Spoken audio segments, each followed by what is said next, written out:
Do not react to this message.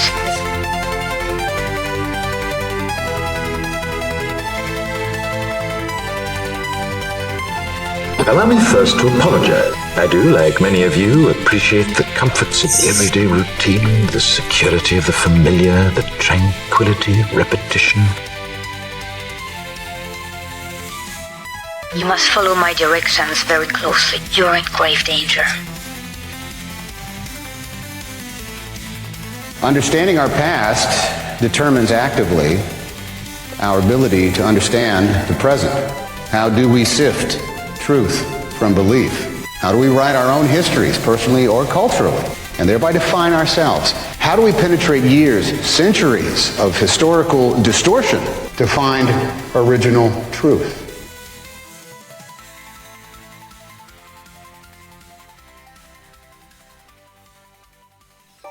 The terrible thing about searching for the truth is that sometimes you find it.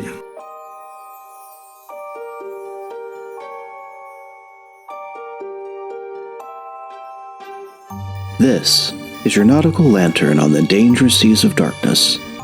Let's push off from the placid shore of the status quo and explore what's beyond the horizon. I am your host, BT, and this is Truth and Shadow, your podcast of the supernatural.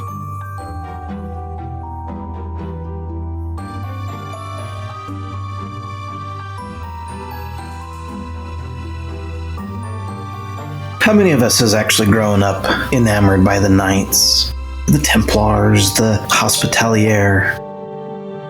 But when you're Catholic, it's a little bit different, because you hear of St. Francis and St. Dominic, the humble and the brave. You hear of St. Benedict, who fled the corruption of Rome to pray in the wilderness. You hear of St. Joan of Arc, who basically died for her visions, and of St. Thomas More, who died rather than lie. But then you discover in the quiet corners of the Catholic history names like the Knights of Malta. They are an ancient, noble, romantic order. It's a crusader order turned hospitalier charity. And they're still wearing the white cross on black, still swearing loyalty to the Holy See. Some may even say they are the oldest order of chivalry in the world. But it's somewhere between the stained glass windows and the darker secrets of their story that something doesn't sit quite right with me. There's something below the line, beneath the ink of the page. It's like a watermark. Something feels off. Because the Knights of Malta are not just knights. They're not just people with a rosary and a sword. They're a sovereign entity without a nation, a state without land, and a Catholic order with ambassadors, license plates, passports, and permanent observer status at the United Nations. Try explaining that to your parish priest. Try explaining how a group of men who claim to serve the sick also seem to serve alongside power brokers, billionaires. How high-ranking members of the order have had deep ties to the CIA, to NATO, MI6, to the ruling elite of Europe and the quiet elite of Wall Street. Try explaining how the Grand Master of the Order wears robes like a prince of the church, but answers to no bishop. How a Catholic group can exist both as a spiritual order and a geopolitical ghost. They seem to flicker in and out of statecraft like a mirage. Try explaining how Catholic charity became Catholic diplomacy. And yet here's where it gets tricky. Because if you ask too many questions, you're accused of being uncharitable, disloyal, suspicious of your own faith, a conspiracy theorist. And that's exactly what keeps the shadows intact. And as a Catholic myself, I feel that tension. We are taught to honor tradition, to obey the church, to trust. But honestly, we're also taught to test every spirit, to be wise as serpents and remain as gentle as doves. And when a religious order accumulates titles, powers, privilege, political immunity, all while cloaking itself in piety, someone has to ask, is this Christ's kingdom or Caesar's? You see, not all conspiracies wear ski masks and sneak through the night. Some wear medals, some carry incense, some wear custom-tailored cassocks and sit on advisory boards for the IMF. And no one wants to talk about it. Because the deeper you look into the Knights of Malta, the more you realize how effective they've been at merging their entity with influence. Some kind of cloistered mystique with modern strategy, sacred duty of the subtle weapons of the modern world, money, access, and plausible deniability. I gotta be honest, there are good people in the order. Make no mistake. They pray, they serve, and they help the poor, but you see, power is always hungry. And somewhere along the way, it seems the cross was lifted not in worship, but in conquest. Is it worth asking, who do they answer to now?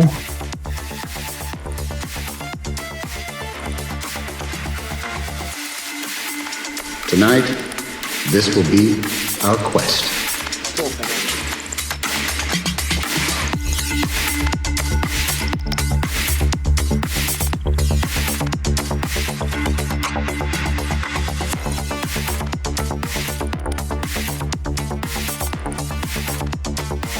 Do not react to this message.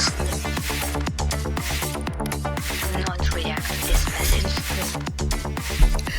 They wear the cross of mercy, but speak in tongues of power. They are diplomats without a country, knights without a battlefield, and warriors sworn to a sovereign ruler who holds no crown. The Knights of Malta, a once holy relic of the Crusades and a modern power cloaked in the language of humanitarian aid. But behind the red shield and the white cross, some see something darker. An ancient order of gatekeepers, a geopolitical priesthood, the Vatican's sword arm, the Church's spies, or maybe the silent architects behind the throne of power. CIA directors, NATO commanders, cardinals, bankers, tycoons, and kings. The roster of the order reads like a cast list of a shadow government. Today we're going to go deeper than history textbooks and beyond the Sunday school tales.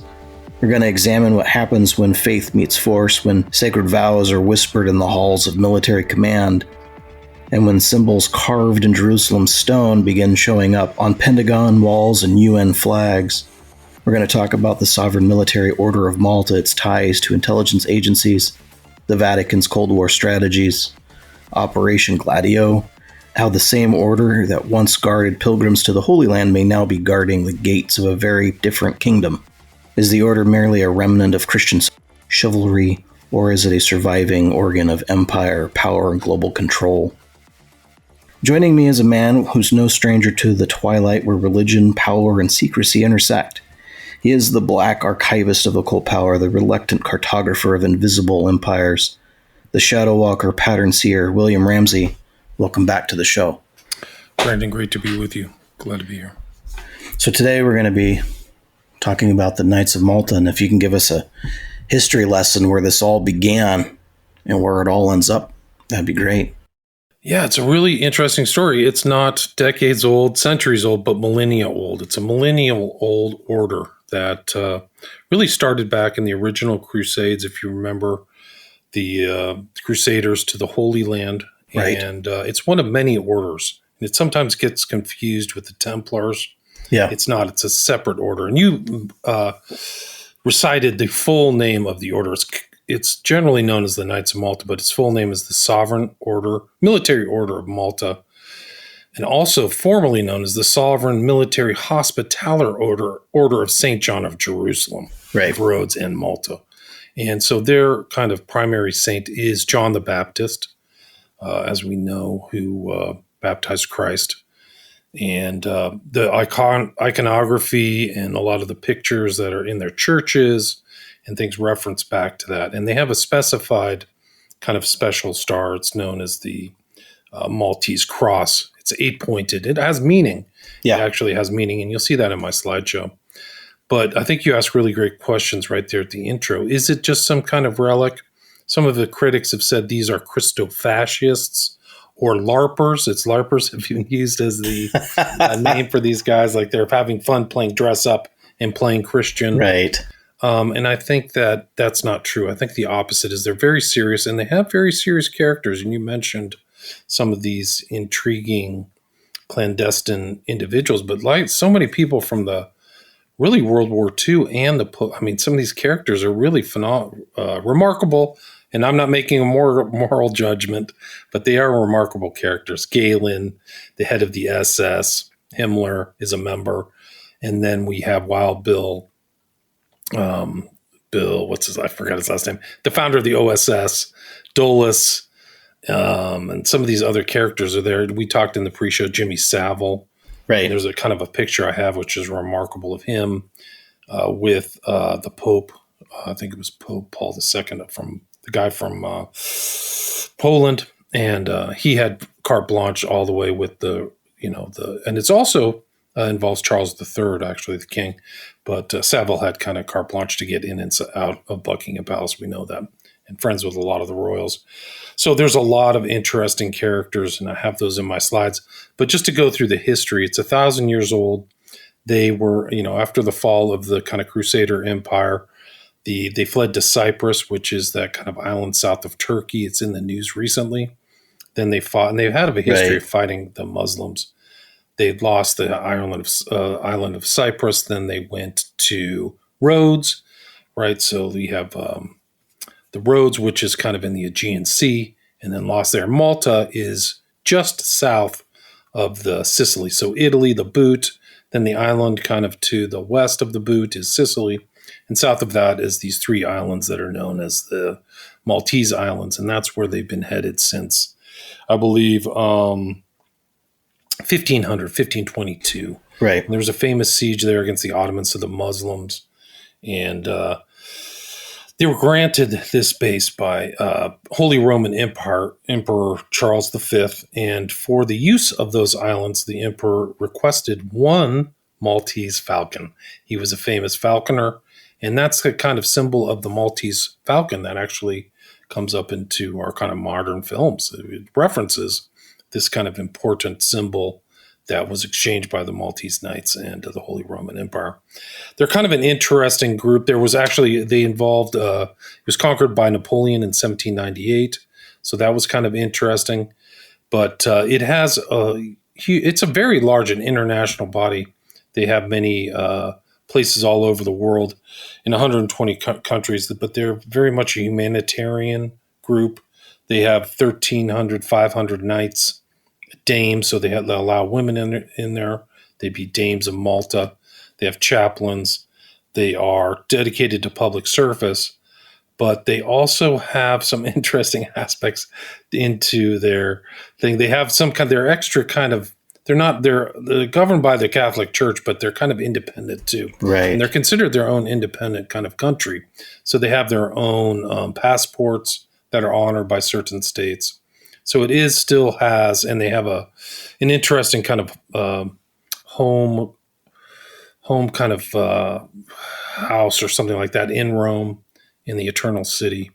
And it's kind of famous, actually. It has kind of a tourist site that people look through, this kind of keyhole into the Knights Templar mansion, and it shoots out over the city, and you can see the cupola of St. Peter's Cathedral. So yeah. That's one aspect. So it is its mission is to kind of help people. Its motto is defense of the faith and assistance to the poor. And like I said, they have a sovereign entity status. And they have a lot. Sometimes if you're watching, they're famously red and white as kind of their colors. So you'll see if you're kind of aware. Right. And that color combo is kind of permeated a lot of Western other kind of groups. But you'll see, so if you keep an eye out, sometimes you'll see ambulances and things like that in crisis zones that are associated with the Knights of Malta. They also have a lot of membership in the elite families of aristocratic families of Europe. So it's not just the line of Saxe-Coburg, Gotha of the British aristocracy. Excuse me. It's also French, Italian, Hungarian, German. Habsburgs are a member of the Knights of Malta. Before the Russian Revolution, there were members. So it was also kind of a sign of honor, a badge of honor to be a Maltese knight. And it wasn't something for the public. It was kind of it was regarded as kind of a secretive or clandestine group of people who were interested in this kind of legacy and add to their own kind of aristocratic CV, so to think, is to be a member of that too. And it used to be, I think that membership was really kept out for aristocrats until fairly recently. Yeah, you mentioned that they basically operate with they have like this sovereign protection. This is basically like diplomatic immunity. Okay. I was wondering, and this is the other thing. They also have the UN observer status, right? Correct. So they're not they're not a state member of the United Nations, but they can participate in those meetings. Right. And I mean, they have ownership of land, international. There's actually people like in South America associated with the Knights of Malta. So it is an interesting order, and it's supranational. So it's like people from different states have different loyalties. So it's almost like people can have, and some of the people that, I mean, you have connections to Steve Bannon, Eric Prince, possibly Peter Thiel, who's in the news a lot. And some of these other characters, really, like if you know the Heritage Foundation, which had the Project 2025, Right. The guy who started that is a Knight of Malta and a Knight of the Holy Sepulchre. So they see themselves in this, and this whole kind of Crusader mentality. A lot of that was from the Knights of Malta. A lot of the anti-communist guys were Maltese knights and had that kind of mentality of like, we're fighting the godless, we're Christian soldiers, Catholic Christian soldiers. So right, it's very important. And you mentioned Gladio. So many of these characters come up in Gladio names and things like that. So it is a clandestine, unspoken. Eric Prince is very influential too. Yeah, I think there was something. Was it William Casey? I think that was Reagan era, and he had some tie-ins there too. Right, CIA, head of the CIA, known Catholic, attended mass, I think, every day. A lot of very James conservative Catholics. So James Angleton. I mean, there's several of these names. Yeah. Okay, that have these ties with the Vatican and the U.S. government officials. Yeah, no, I mean, it really is something else that these kind of characters who are there, who are heads of our kind of clandestine intelligence services, are all there. Both Dulles brothers are known to be members. Right. But it's like, I mean, they start out, Knights Hospitalier as hospital knights. They cared for pilgrims on the way to the Holy Land during the Crusades, etc. And now they, like you said, you'll see representations of their program on ambulances, etc. The other head of the OSS, whose name I couldn't recall, was Wild Bill Donovan. Right. Very important figure in World War II. And then, I mean, there was even a rumor that Pope John Paul I, his death was related to Vatican bank scandals, propaganda due to the Knights stuff going on. There might have been. I haven't seen that. I know that there's a connection to Vatican Bank, Propaganda Due, right, which is a Masonic order. A lot of P2. Yeah, probably overlapping interests. That's the whole thing about this. So people can be a Knight of Malta and be part of other organizations. Like sure. Himmler himself is actually an interesting case in point. And Galen, who was a known friend of Dulles too. These are both kind of ardent German patriots, straight up Nazis, far right wingers who had really fascinating post-war. I mean, even though Himmler didn't make it past World War II, he was really the architect of taking stolen assets and German assets and offshoring them outside of Germany, only to have them come back in. And it was called like the Great German Resurrection. It was because a lot of that money was taken out of the country and returned back in, with a lot of pretty interesting characters, to say the least. Otto Skorzeny and some of these other characters, and people all over the JFK assassination. Right. And Skorzeny was one, believe it or not. So pretty fascinating history. Or like it's really the clandestine history, a lot of stuff that isn't taught, even in college.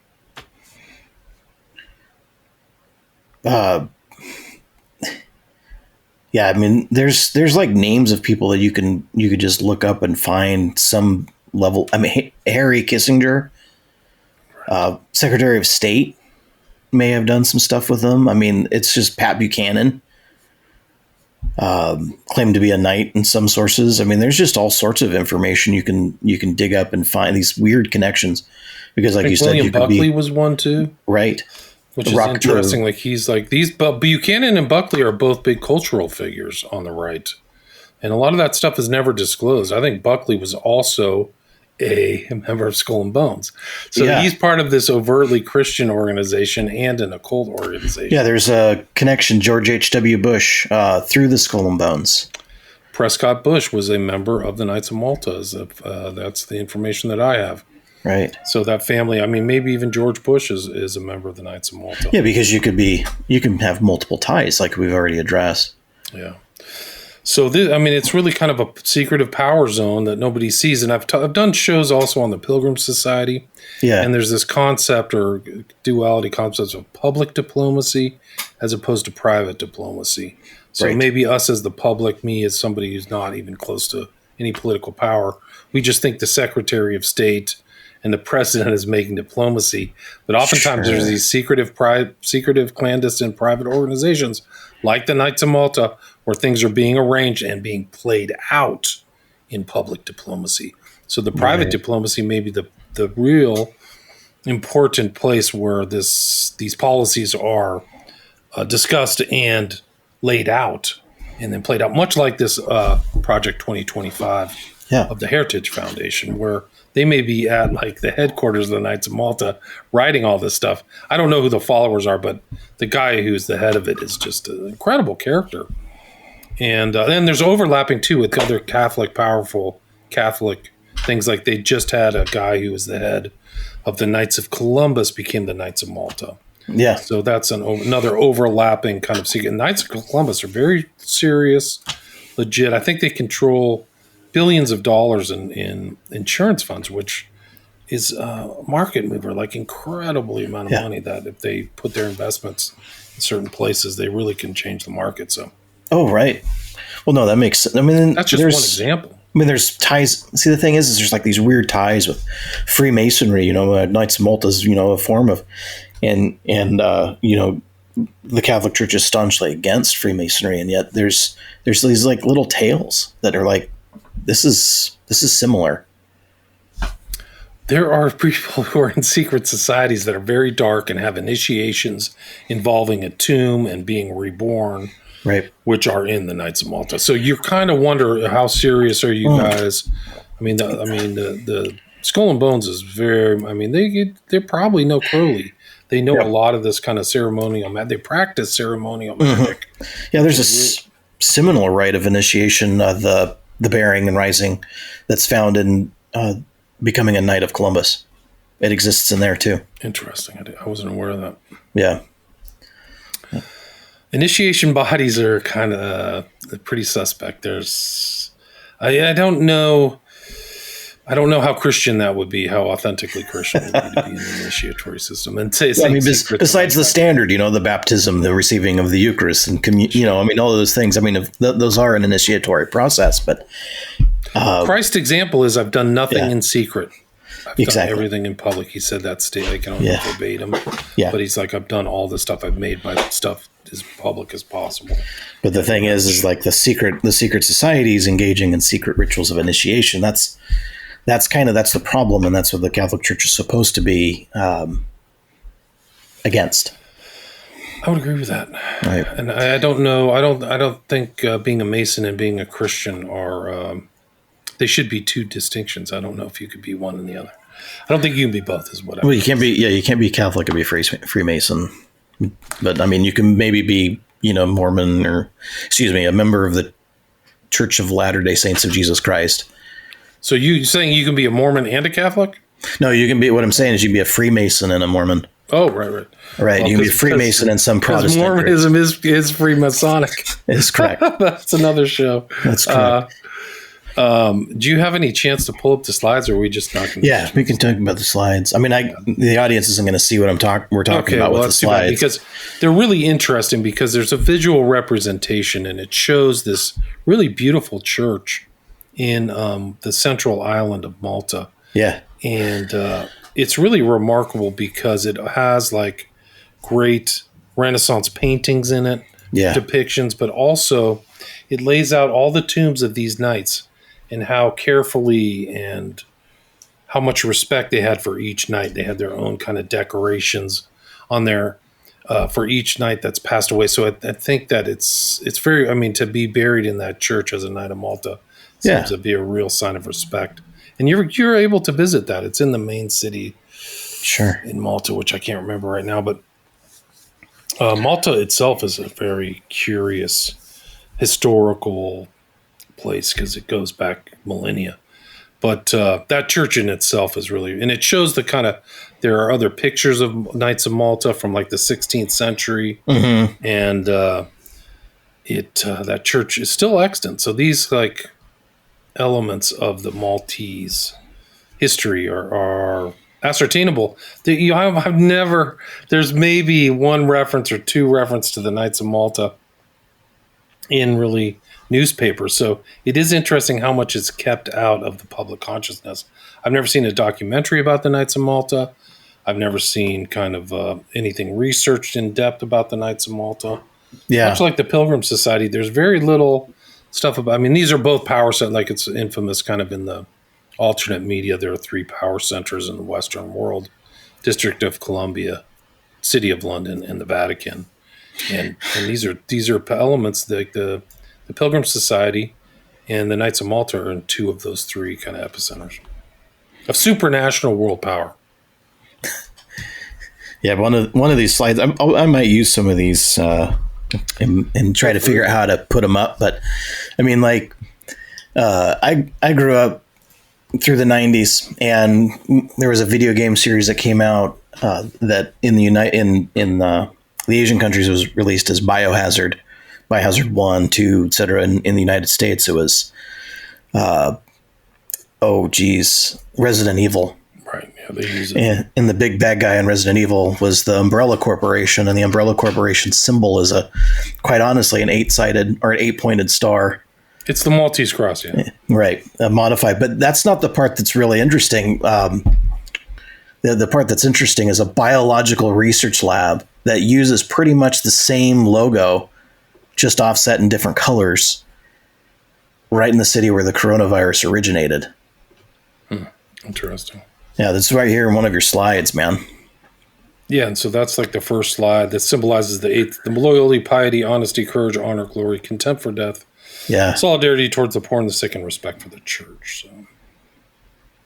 But you see these colors all the way suffused through so many: Switzerland, Bank of International Settlements, Sovereign Vatican Militia, Knights Templar.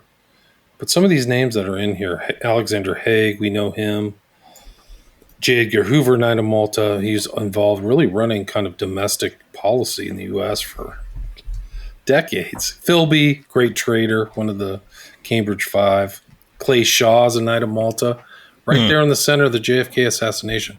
Very much overlooked, never mentioned in a lot of the studies. Even JFK kind of investigators overlook that. I've never heard them mention his importance that he's a Knight of Malta. Frank Sinatra. The other really big one that I was looking at with the slides was, where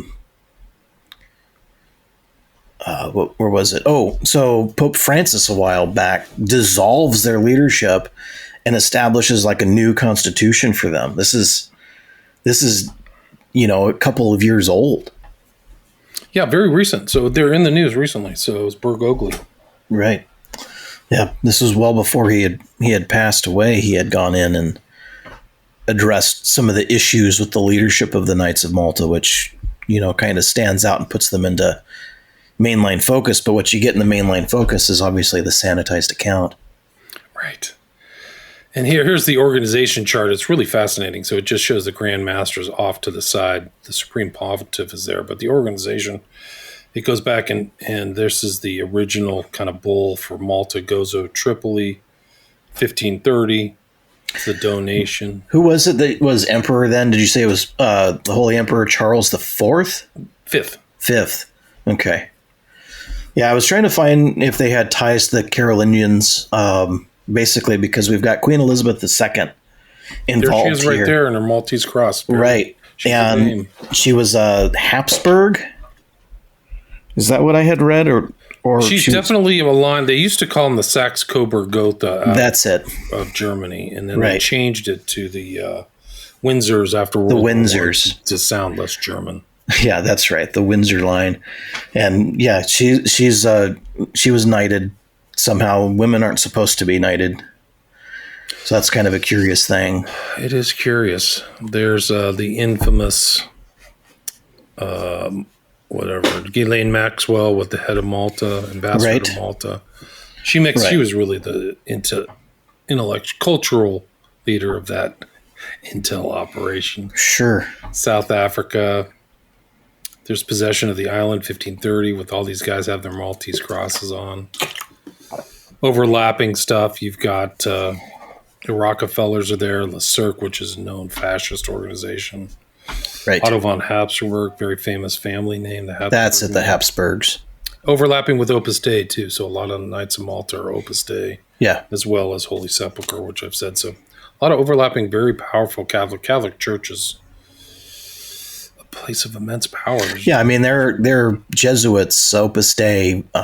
They're part of that Vatican's hidden apparatus. But, they're all, if I use the word, in bed together, and that probably draws the right kind of illusion. Yeah, they that's another show, all of the other orders within the Catholic Church. But I mean, just some of the stuff that like I said, it's a supernational organization. So you see this guy Galen, who's a top intel guy who had all of his intel assets facing the Soviets. So yeah, and they've changed the initiation process, or the who's allowed in process too recently. I mean, you still have to be invited. Somebody has to say, "Hey, I would like you to do this thing." I mean, it's Freemason. It's the same thing with Freemasons. If you go to like one of their Freemason breakfasts or whatever, and you're like, "Man, I'd really like to know about more or how to join with the Freemasons," and then they can engage you in that conversation because they're not allowed to proselytize.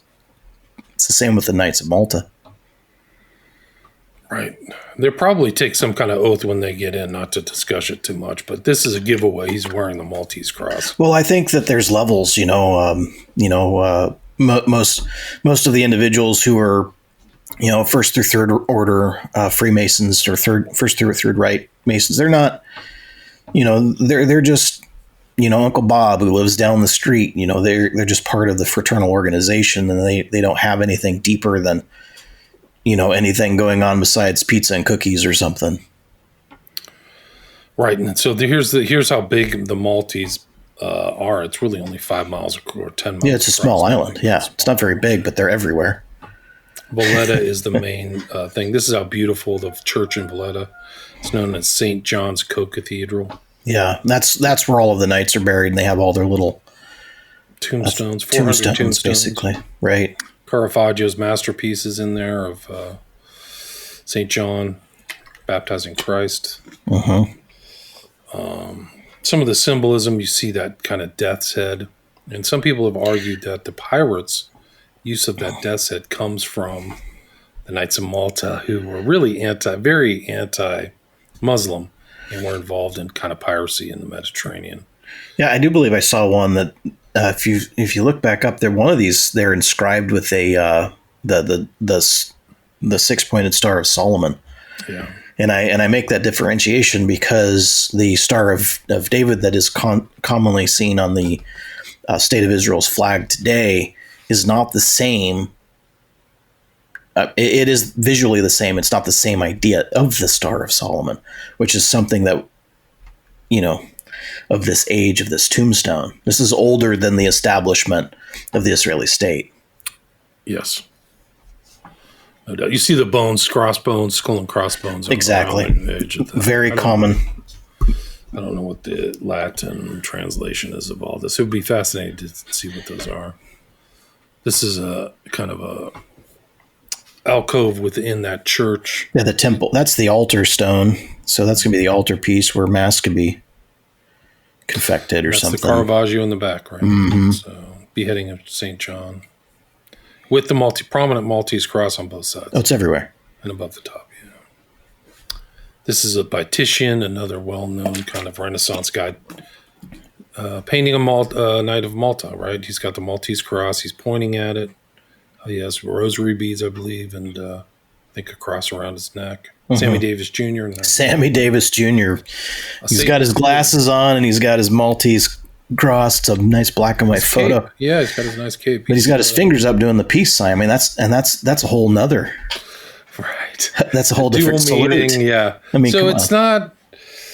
They had some interesting members, is what I would say. That I wouldn't say we're 100% Christian. I would say he's one of them. Right. Just you mentioned this.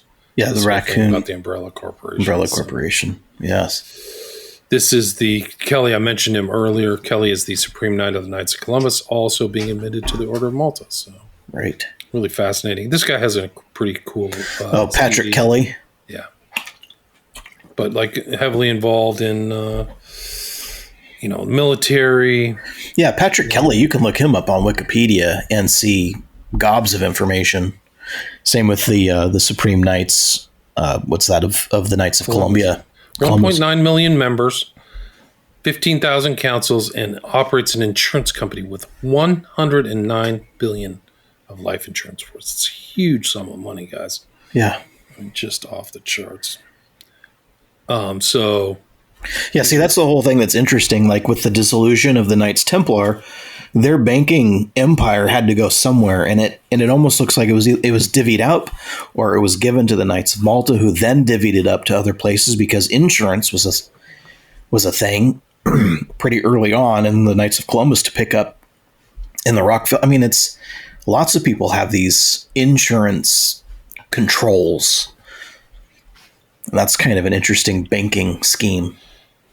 Right. And the Templars were known as the first international bankers. You could take a writ from Jerusalem to France and get it for gold, so you wouldn't have to transport it. Yeah. And so I think for people who don't know, Jacques de Molay was the last kind of head of the Templars, and that was Friday the 13th is when the king of France, who was jealous of their power, wrapped them up and took all their money.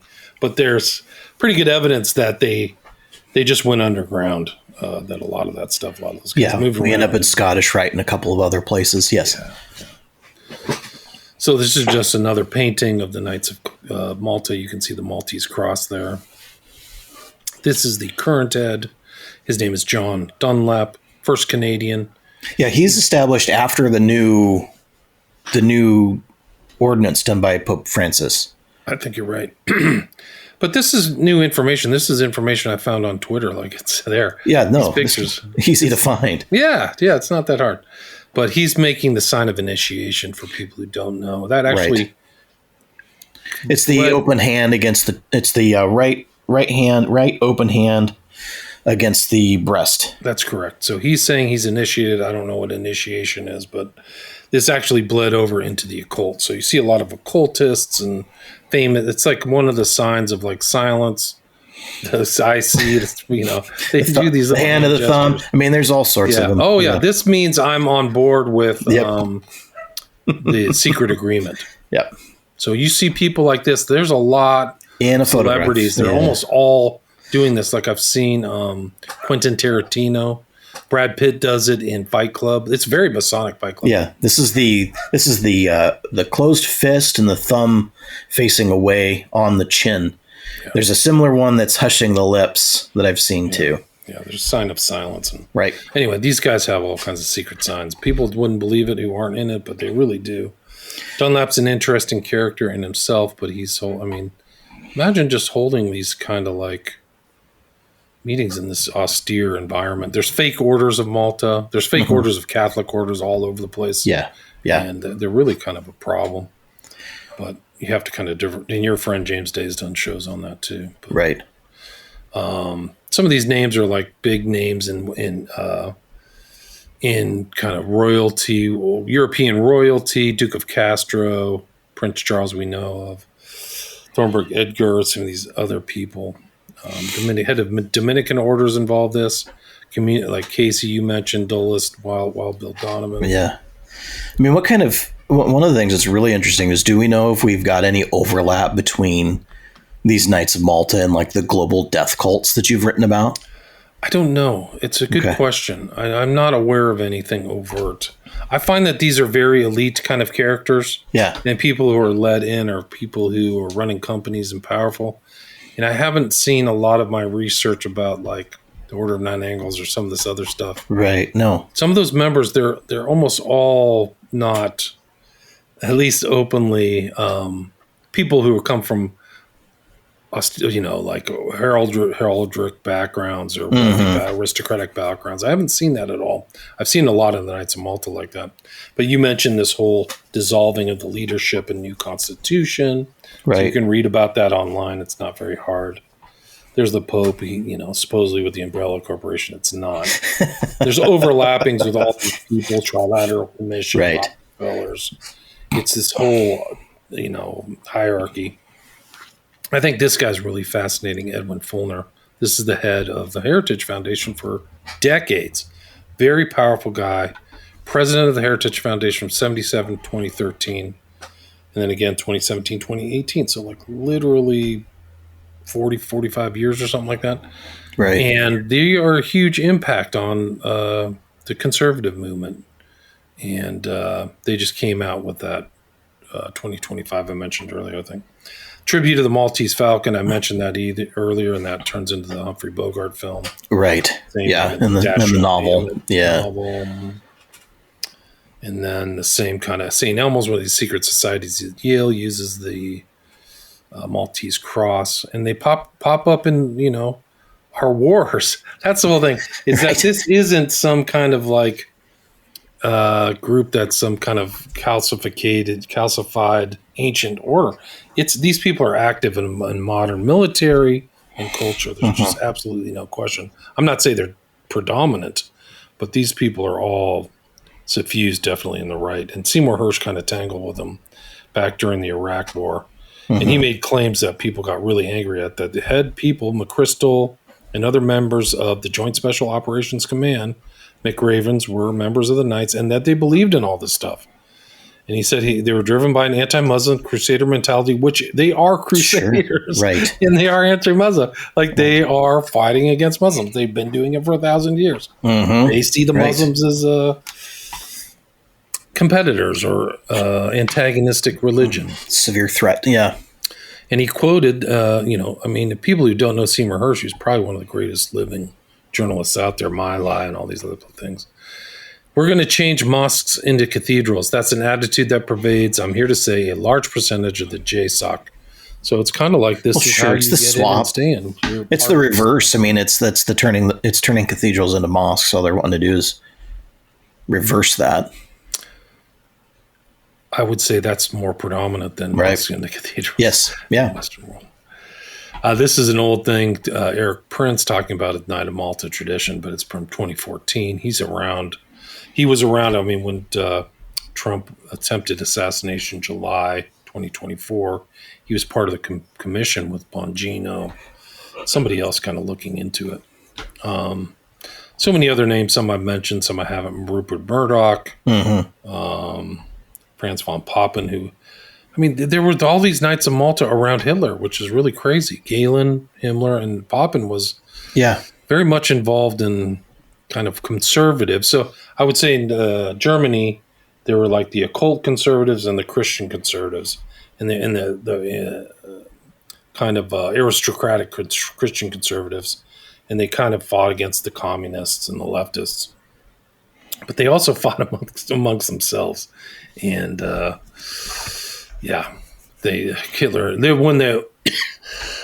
it's a whole nother part of the show, but like when they tried to kill Hitler and what's known as Operation Valkyrie, right? It involved a lot of Knights of Malta, right? Yeah, I do believe there's a lot of Knights of Malta, even in the Tom Cruise movie. Really, I think so. I think I've seen. I'm not aware of that. Yeah, I think that's in there. I'd have to watch that a little bit more closely, knowing about the idea. There was an intermediary between Dulles and the conspirators. Yeah. And Dulles was one of them, who's the Knight of Malta operating out of Switzerland. So a lot of people, Dulles was the head of kind of the OSS at that time. But now we have someone like Michael Aquino. Is there ties, you think, between him and Michael Aquino, them and Michael Aquino? I'm not aware of that. I don't know. don't know. Because I mean, But it is interesting. I mean, we're looking at time, right? I mean, as we find this information, we're so far behind all. Dulles is back World War II era. I mean, it's kind of like, what's going on? The Dulleses were really giants going back to the Treaty of Versailles, because John Foster was involved in the drafting of the Treaty of Versailles, which really could have really been the thing that made the Germans, including Hitler, really angry, as getting screwed in the Treaty of Versailles by some of these guys. They didn't get over it, and so they were always calling them criminals in World War I. So they wanted another round, and right. There's a lot of other history, but it also ties to the Night of Malta. So, right. And it's interesting in the standard histories, even historians don't know, they may not be looking for the secret society element. So they don't know that there's secret agreements, that there's private diplomacy taking place. Yeah. That these guys are all connected and friends through secret initiations, just like we saw Dunlap. And that's an aspect of history that's real. And that's often overlooked by historians. It's not seen as anything valid. Like, what's the likelihood of these people who are running against each other are members of a secret society? And some people, there's other historians who say that actually modern history is a battle between different secret societies. And if you read enough history, you kind of see that making sense in a lot of ways. That some of these guys are all secret societies fighting. This guy's name is Burke. He's friends with Bannon. We all know kind of Steve Bannon. Is it Cardinal Burke?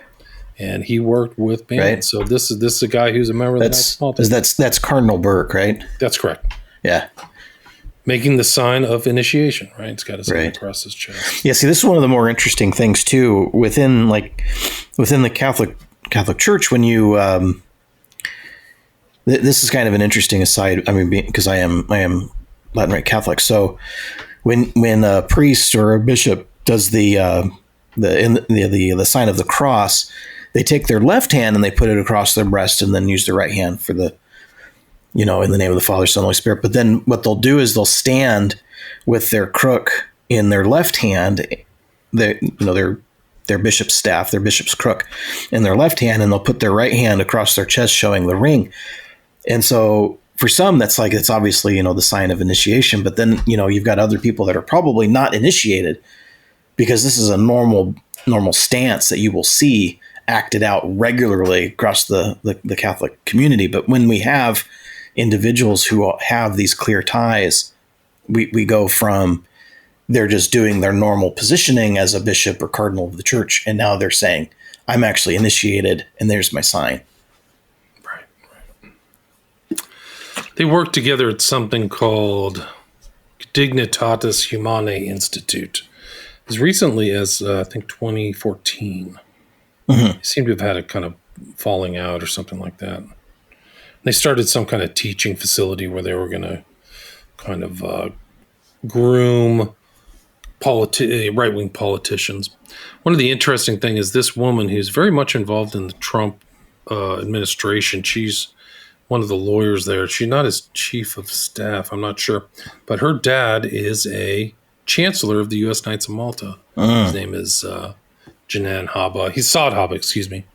And he is a Chaldean Catholic. So a lot of times we think of the Middle East and we just go, they're all Muslims. And right, no. It's not the case. There were a lot of Jews and a lot of Christians. There's Christians in Iran, Iraq, almost everywhere. Maybe not as predominant, but there she is, Alina Haba with, what was her name? I can't remember. She was the former press spokesman. That's a picture of her dad with the habit and the Knight of Malta cross. There's his name right there, Saad Haba. You can go see him on the website. He's actually right on the website. Yeah, it's not that hard. There she is with the head of the FBI. So, she's around. I mentioned earlier Prince was on this assassination hearing. There he is with now, I think, Deputy Director of the FBI, Bongino. And he's been on very important shows. There's Fulner again. One of the interesting thing of Fulner is his other inclusion in his other kind of groups. He's in, he's in Knight of Malta and Knight of the Holy Sepulchre. Yeah. Another Knight of Malta, this guy, Cardinal Dolan. If you see kind of They have that Smith meeting. It's a Catholic thing. Every year they invite these politicians. He's always there. He was sitting next to Trump, I think, at one point. Right. I should add that to my slide things, but he's literally in November. This is not that long ago, November 2024. He's talking about the Knights of Malta video. He says, "Have you ever heard of the Knights and Dames of Malta? They do magnificent apostolate rather quietly. Do their magnificent apostolate rather quietly and humbly." Right. Quiet. Oliver North, Knight of Malta. I included Pete Hegseth because he's in the news all the time. I don't know if he's a Knight of Malta. I do know that he has the Cross of Jerusalem on his chest. Yeah, fair enough. Yeah, tattooed. There's Roberts going into a Knight of Malta thing, so I think he's a Knight of Malta. This is the guy who gave Trump his oath. It's very much all the legal community. Alan West, Maltese type cross. I think he's a Templar or something. Knights of the Temple of Jerusalem. Yeah, one of the things that was real interesting looking at this was, the Operation Gladio, was that something? It's another line of inquiry. Yeah. It's definitely real. I've been listening to kind of the most because this was, I think it was a NATO network designed for having armies stay behind in places. I mean, originally in countries to prevent Soviet takeover. So obviously this is after World War II. And so they were trying to prevent the Soviets from taking over. So they'd have these stay behind armies, but they would do things like false flag events and stuff like that to keep them in, allegedly conducted. And blame the left, right? That's the right. thing. So, or any, the other party. Basically any kind of attack to blame the communist is the whole idea is, yeah, they have the free right to blow themselves up and blame anyone they want, right? Right. And I mean, that's another side thing, element of this Knights of Malta. This is kind of an introductory. I could probably, this presentation could probably be 2 or 3 hours. Easily. I mean, I could do it's this really information fascinating because alone. it's just an aspect of history that I think this angle isn't looked into. Interestingly, the Knights, if you see Jimmy Carter, he passed away December 29th, 2024.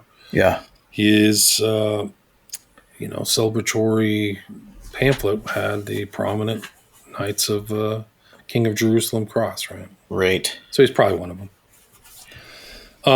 Other things like publications directory, there's a lot of information you can find out, believe it or not. It's really not that hard. You can just do a Google search. A lot of stuff on X, a lot of pictures. Yeah. Right. Ireland, 850 years of the Order of Malta. Ambassadors are members. Bilderberg groups, like Teal's adjacent. Right. And he's buddies with Prince. So Prince is the Knight of Malta hanging with Teal, who's like having very strange interviews and things like that I think don't make him look, put him in a positive light is the way I put it. Yeah. Peter Thiel, major U.S. political donor, said to pursue Maltese citizenship. So he wants one of those passports. Yeah, it's a golden ticket, Seems to be. It allows you to go anywhere with one of them. Right. Without getting checked out and a lot of stuff. Yeah. Mercenary Eric Prince advising Trump from the shadows. So, he's been around. A lot of overlap with, Club of Rome, which is a notoriously, I would say, anti-human group. Yeah. Club of Rome, the Bohemian Grove. Yeah. We're not digging too deep to make ties here. No, not at all. Famous people, if you remember Douglas Fairbanks, he's a kind of famous actor. He was a Knight of Malta. Right. Here he is at Knight of Malta Ball in Palm Beach. There he is with his Maltese cross. Here he is with Reagan and the beautiful Princess Grace, a.k.a. Grace Kelly. Mm-hmm. Right. So she has an interesting story. I covered her. She ended up dead on somebody kind of who was like a wannabe Maltese. It was the Order of the Solar Temple. She died mysteriously. Her car ended up on a Order of Solar Temple's property, of all things, that she was affiliated with. Right. She was giving them money. That's Yeah. a side. I've done a show on the Solar Temple, but there's a lot of mystery involved in her death, by the way. From Monaco, of all places. Here's who was supposed to be the King of England, who was passed over, Prince Edward, supposedly for marrying an American woman, but I think he was unfit for the throne, is a way to put it. So they just came up with an excuse. He's giving a talk in 1933 with the Maltese Cross. Oh yeah, who was it that took his place then? Was that? It was his younger brother. Yeah. Okay. And then when he passed away, it was his sister. I think his sister was Elizabeth II. Right. His younger sister. Yeah. Office 40. She was a fantastic royal. I mean, I'm not real positive about the royal family, but they do. He was. He even admitted in one of his things, like he was a Nazi sympathizer. Yeah. Well, that was everywhere. He wasn't intellectually that interested. He just he didn't have the kind of gifts it would have taken to be king. Yeah. Rose Kennedy with Cardinal Baum at the Knights of Malta Ball, Palm Beach. All right, so the Kennedy family, they have their own. The Knights of Malta have their own museum in the city of London, of all places. Right. Called the Museum of Order of St. John. It's got the Clerkenwell Priory. Yep. And they have a presence in Jerusalem, the holy city of Jerusalem. This is the German part of the order. So it's Johanniter Ordens Hospice. That's German. This is on the Via Dolorosa, which for Christians, I think of all faiths, is where Christ carried his cross. Yeah, the road. Yep. I included some of these pictures because it just shows the suffusing power of the Knights of Malta through the aristocracy of Europe. So this is Prince Bernhard, installing his daughter, Princess Beatrix, as an order of St. John. And she's had, I think some of these royals are involved in a lot of scandals. Yeah. Right. Right. Yeah, that's why people say that these guys are LARPers, that they just get to role play being the human, whatever. Right. That it's just kind of like an adding to their aristocratic bona fides, so to speak. It's just weird. It's a weird pride thing. It's like why it matters. If you're not part of the aristocracy, you may not care, but amongst them, it's very important. Like how many secret societies you're in, how big your heraldric thing is, and how many, curves and all this stuff. They really believe in that stuff. Yeah. This is Trump welcoming Alina Habba to join his white team. She's a counselor, so you have literally somebody who probably, my guess, is if her dad is the chancellor of the Knights, she's a dame of the Knights of Malta. Right. Right. I think that's not a stretch. Yeah, dames. This guy's a famous guy. Opus Dei. His name is Leo. I forgot his last name. It's Leo something. But he's all involved in getting conservative judges and through the judiciary.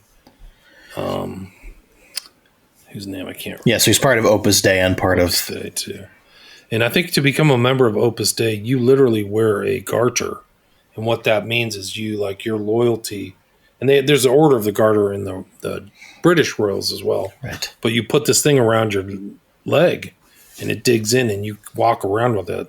And that's your kind of secret. Your limp and loyalty. And if you're really a penitent, you like tighten it up like people who whip their backs or whatever, those types. That's right. Right. Anyway, it's kind of a global element. There's Knights of Kenya. Grandmaster meets the Knight of Kenya. He's with Knighted Uhuru, knighted in 2022. Order of St. John, so they get involved in this. And that's really my first set of slides. I mean, we can go through all my slides. I know we're at the 52-minute mark. But that's kind of like an introductory element of the Knights of Malta. And it's really an introduction because there's a lot more stuff going on in there. Yeah, no, I mean, I'm just seeing all sorts of cross ties between people's agencies, operations. Like I said, the SNOM's interaction with, CIA, NATO, the Vatican, of course. And you have to see it as kind of like part of the octopus, I guess. That's not because it's private diplomacy. Nobody ever sees its machinations. That's what makes it powerful, is that secrecy. And have you ever heard the game Werewolf? Right. Yes. The werewolf experiment. Yeah. And it's kind of like that. The people with the inside monopolized information wins every time. Every time. If you have the inside information, whatever it is, politics, finance, anything, the people without the inside information always get pumped. Yeah, the goal, let's see here. Let me just tell people the werewolf game. I have a video of it. I don't know if I can pull it up right now, but it is interesting. The werewolf game is basically, for people who don't know, it's like a group of 10 people. 2 people are werewolves. Yeah, so you got villagers who are known as the innocents. You got werewolves, the killers. And then there could be a couple of other things. There's like the seer, the hunter, the witch. There's a night phase and a day phase. The night phase, the werewolves secretly choose a player to kill. The day phase is the entire group debates among who among them is the werewolf, and then they vote to execute somebody. And the goal is for the villagers to root out and eliminate the werewolves, but the werewolves always win. And the lesson is the inside info. Right. You can't figure it out. And that's really the function of secret societies and the power and why people join secret societies, right? Like there's a reason why they're joining it. Yeah, it's it feeds into a couple of like real life McCarthyism, right? So you accuse innocents and you leverage fear to do social control. Another term that's thrown around everywhere is the word witch hunts. That's commonly used. We hear that one, that Trump loves the word witch hunts. And then honestly, the modern cancel culture is also part of the werewolf game. It's the power dynamic that accuses the innocents, and you're left proving your innocence, but you can't because they control the information. Right. They know the outcome too, right? Right. So once they make that accusation, it's like, now we can take your job or take your money or whatever. And it happened really during the Biden. I mean, it's very much the Biden thing. People were being targeted for the censorship machine. They didn't understand how the functioning went, but they were being ratted out by their neighbors, politicians. And that's the crazy thing with the werewolf game is it's not the werewolves who are doing most of the who are doing the killing. It's actually being done by the villagers themselves. And so that's the whole trick. Is it's like we're going to choose, because they're selecting who they think is the werewolf, who aren't the werewolf, right? And then they kill that person, right. So it's the chaos of it. But that's my point. Is like a lot of these people, like they got censored during 2020, the YouTube slaughter. But what they never knew is that they were being targeted by somebody like a low-level Democratic minion, Antifa, somebody involved in the steal of the election, and then it got escalated, and then somebody got the information at the top and got rid of you and said, "Oh yeah, that's disinfo." Well, it wasn't disinfo. Disinfo was the cover.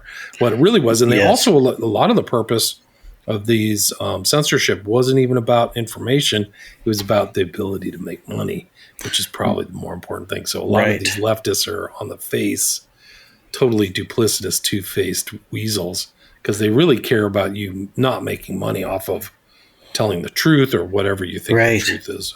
Well, like I say, it's like I said, it's it's the first, second, the third. These people are in the secret orders. They're part of the fraternal brotherhood, but they're not really in the know. And it's the same thing. We just had a series of riots going on with the Los Angeles riots is a prime example. And then you had people supporting that in other places like Eugene and Portland, Oregon. I mean, it was not a logical situation, but you look at the people who are going and then they're breaking in and looting and doing, and it's like, who stands to profit from these kind of situations and these chaotic moments? And it's insurance companies. Right.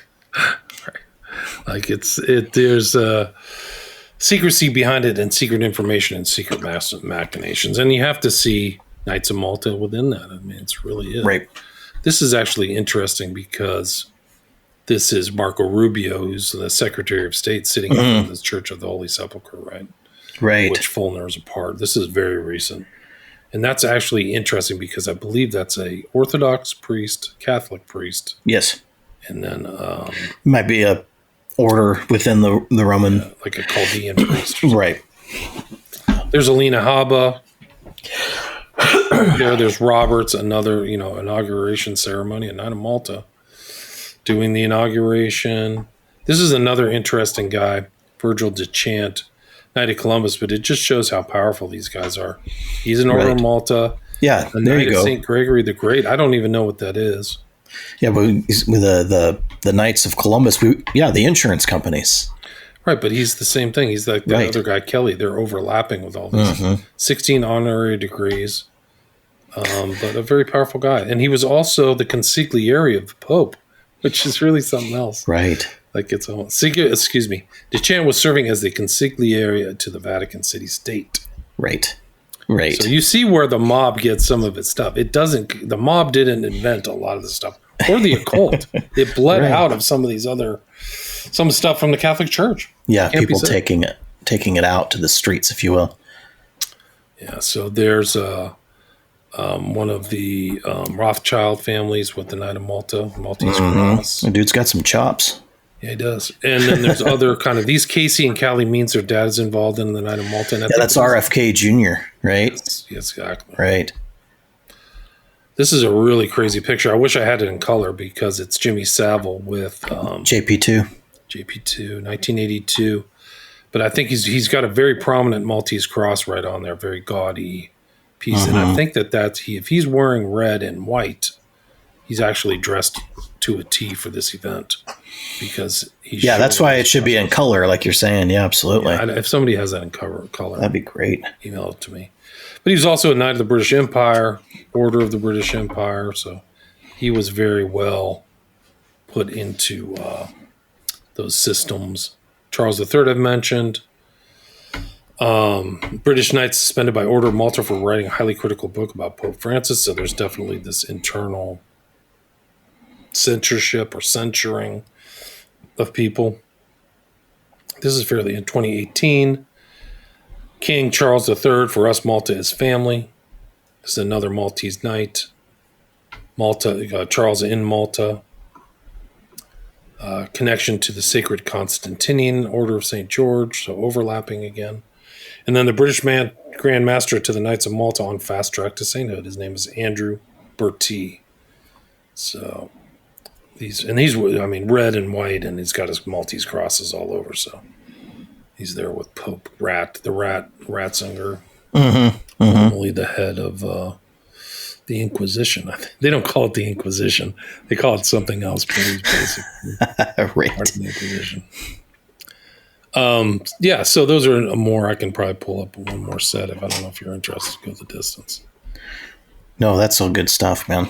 Okay, yeah. I mean, it's just really fast. I mean, it's fascinating from just a blank historical perspective. It's really something else. It's not covered. You won't see it on CNN or Fox News, but I think that that's very important. I think they take themselves seriously. So I think the argument that they're LARPing is silly. Great. No, it sounds like they're doing a whole lot more.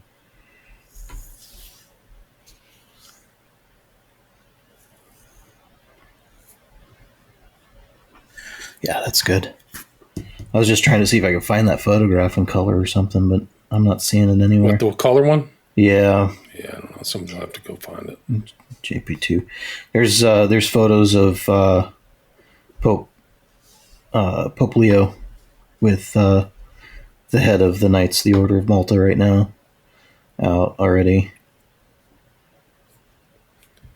Rick Joyner is a prominent kind of Knight of Malta. He's also I think he's a Protestant minister. Let's see. Pull this up.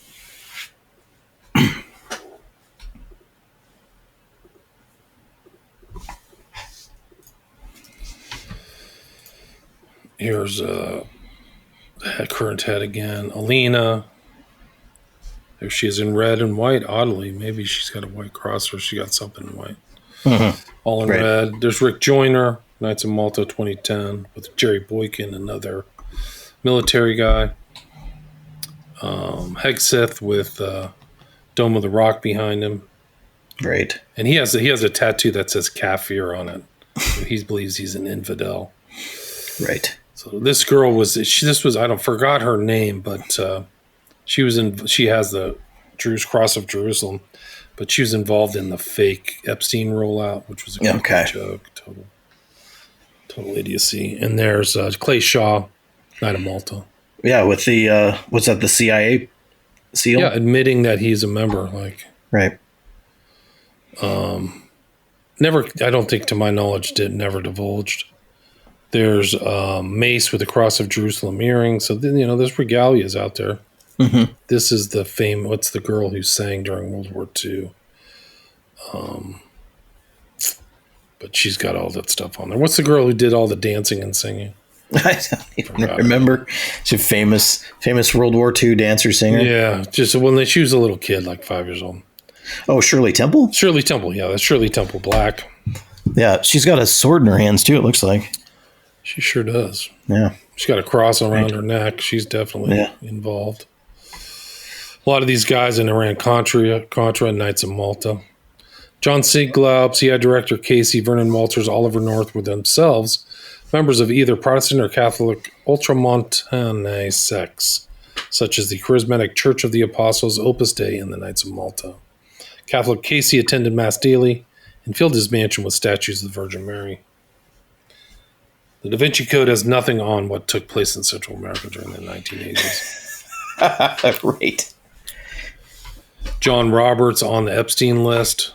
This is the famous kind of sovereign military order of St. John in Malta at the Via Magistrale. And you can see through this kind of lamp. You see these people are in line. They look through this door lock. And it's really beautiful. I mean, you can see the Maltese cross on top there. So if you're in Rome, check this out. I mean, the more we're talking about it, the more it sounds like a Dan Brown novel. I mean, really. Sure does. St. Peter's Basilica through the Kilo door leading to Via Malta, and then people look through that and they see. That's really nice. I like that picture. That's gorgeous. Peter, so that's cool. Himmler's Reich, this guy's a Knight of Malta. SS assets saved in global conspiracy. This is Mark Felton, does great work on World War II. I would listen to a lot of his videos. But, it just shows Himmler's he's a Nazi, but he's also a Knight of Malta with Galen. Right. Well, a lot of the world powers supported the Nazi, the National Socialist Party early on. I mean, I think it was all the way up until they're starting to murder the Jewish people that they're like, wait a minute. Because everybody supported eugenics for a really long period of time. And the Socialist Party was really into eugenics. This is an incredible picture because it's like a rogues gallery of Cold War warriors.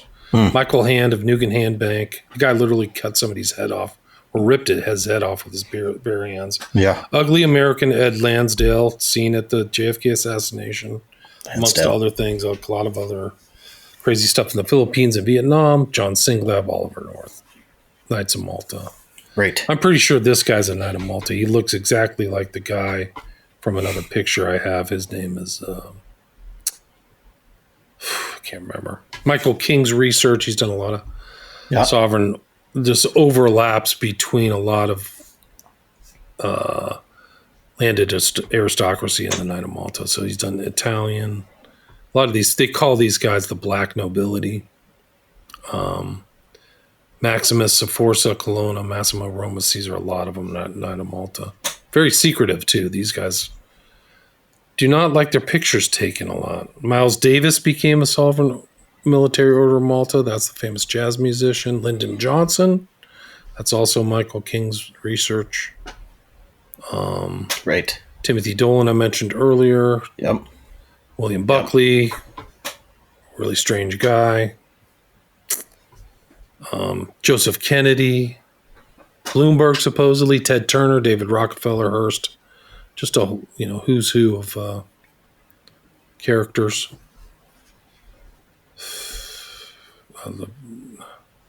There's a lot of really good work on this one website about Le Cirque and its overlap with stuff. And then this is what the Night of the Church of the Sepulchre looks like inside. Yeah, the cross section that shows there's a couple of different buildings. There's the tomb. And the rock. Golgotha, the site of the crucifixion. So That's what I have so far. I have to reorganize my slides. I've added a lot of information and learned a lot. Like, it's a lot to learn. It's really kind of a 20th century, part of 20th century history.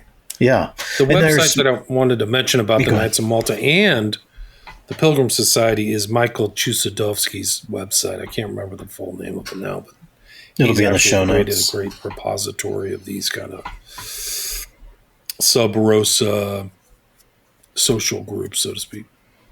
Yeah, it'll be in the show notes. A lot of these things will be in the show notes. If I can figure out how to get some of these images on some kind of Google Doc that I can share with listeners if they want to see it too, it'd be great.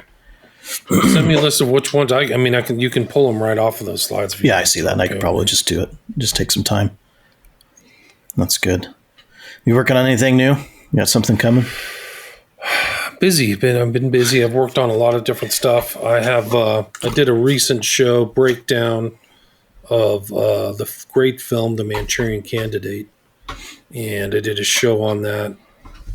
And that also overlaps with a lot of kind of 20th century kind of dusty history and hypnotism and mind control patsies and Sirhan. So these things kind of come up and really come up to the modern day, these kind of strange, even today, this weird thing that happened in Coeur d'Alene, Idaho.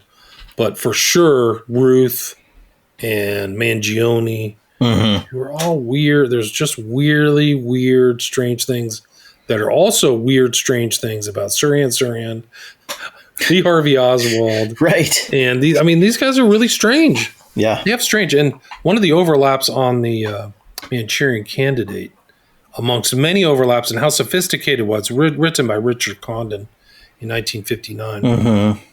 But it's that the communists groom the hypnotized patsy and hand him over to the capitalists, right? These are just terms.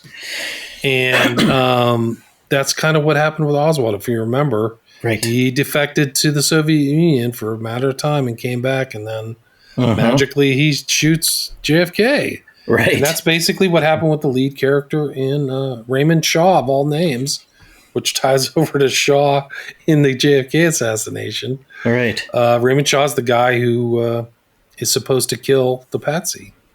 Right. And it gets really deep. We can go over if you want to get into it, but it overlaps with a lot of stuff with David Ferry, who Garrison said was one of the most important people who ever lived, a former Catholic defrocked priest, right? Who James Day's done a lot of great research. Yeah, I think we can pin that and then do a show on this. Yeah, and it's interesting. I think one of the interesting things, what people don't know the background of that film, and amongst other films, is that it was greenlit in part by the power of JFK. Sinatra was who was a member of Knights of Malta. Right. He was a very close friend of JFK and part of the Rat Pack and campaigned for JFK and went to Hyannisport. Yeah. And had that. Sammy Davis Jr., Knight of Malta, said about Sinatra he had a direct line to the Kennedy White House. And Kennedy was a reader. He liked James Bond. He liked Condon's book. Right. He said, hey, you should make a movie out of this, Sinatra. Sinatra was the producer. And so he got everybody together, Frankenheimer, all these other characters. Vivian Leigh, who just came out of Psycho, if you remember Psycho, with Hitchcock. Right. So a lot of famous people. And she was Jamie Lee Curtis's mom. So they made that movie, and then it just kind of reflected reality. Frankenheimer was the one, it's still current because RFK, the brother of JFK, and he's still attached to his brother. Right. That's family. He was at Frankenheimer's residence, and Frankenheimer didn't just drive him to the ambassador, he was there. And he went to the ambassador and brushed into Sirhan. And literally said, is the movie that we made, is this actually possible? RFK gets killed by somebody behind RFK, not in front of him, which Sirhan was. And then Frankenheimer spins out and freaks out and has a nervous breakdown and goes to France. And Sinatra literally takes the Manchurian Candidate off the market for 25 years. It's never seen the light of day. for one reason or another, too freaked out, thought he was going to get killed. Who knows? Yeah. But that movie Right. is so important, and I'm not exaggerating. And it really is a piece of American history that they would. I mean, nobody would want you to see. All those guys involved in JFK have passed away, so like researchers like me are safe. But you can see why these guys would want that movie suppressed by hook or by crook. Fantastic. I think that's a good spot to go ahead and end the show, man. I make sure to get a link here for you and your stuff going on. William Ramsey Investigates, of course, doing great stuff over on your show. I really appreciate the work you're doing there. And I think this is great, man. I appreciate you coming and talking on Truth and Shadow again. My pleasure. Thanks for having me. Glad to be here.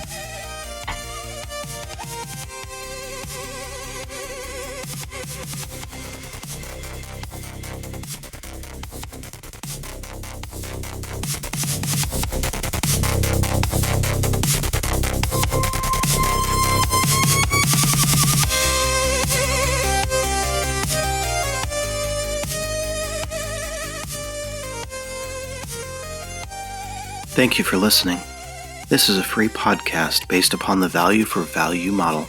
If you find value in this, or any episode, you can return that value by liking the show, subscribing to this channel, leaving a review, or sharing with a friend on your social media accounts.